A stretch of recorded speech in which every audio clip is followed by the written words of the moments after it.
Hi hello everyone, good morning. সবাই কেমন আছেন? আশা করি ভালোই আছে। আর আমার শরীরটা না বন্ধুরা একদমও ভালো যাচ্ছে না। মানে এই কোমর থেকে শুধু অসহ্য যন্ত্রণা করছে, আর কফ সর্দি এইগুলো পুরো ব্যথা। যাই হোক, এখন রান্না করতে চলে এসেছি। আর আজকে রান্না করবো জানেন তো, মানে মুখে যেন কিছু ভালো লাগছে না। এই যে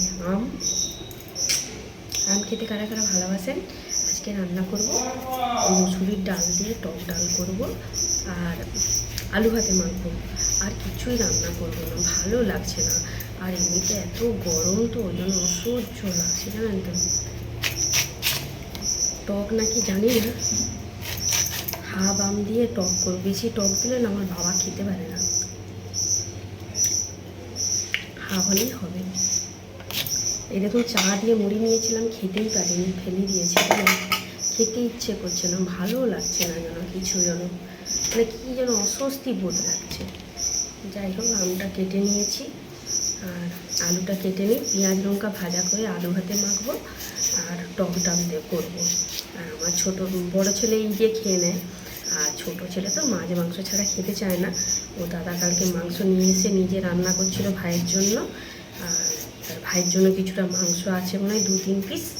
ছোটো ছেলের হয়ে যাবে, আর আমাদের আলু ভাতে টক করলে হয়ে যাবে। আমার বড়ো ছেলেটা বুঝে জানেন তো, যা দেবো খেয়ে নেয়, কিন্তু ছোটোটা ছোটো তো খুব বায়না হয় জানেন তো। কালকে সারা দুপুর ভাত খায়নি, মানে পটল মাছ ছিল, মাছ খায়, কালকে বলেন মাছ দিয়ে ভাত খাবো না। সারা দুপুর ভাত খায়নি, এত জেদ আমার ছোটো ছেলে জানেন, শুধু মাংস খাবে। এবার প্রতিদিন মাংস পাবো বা কোথায়, আর প্রতিদিন মাংস খাওয়াটাও ভালো নয় বলুন, এইরকম আর কি। যাই হোক, ওই জন্য তার দাদা বলে, না তুমি আগে ওর জন্য রেখে দাও, যে আছে তরকারিটা গরম করে দেবো, খেয়ে নেবে।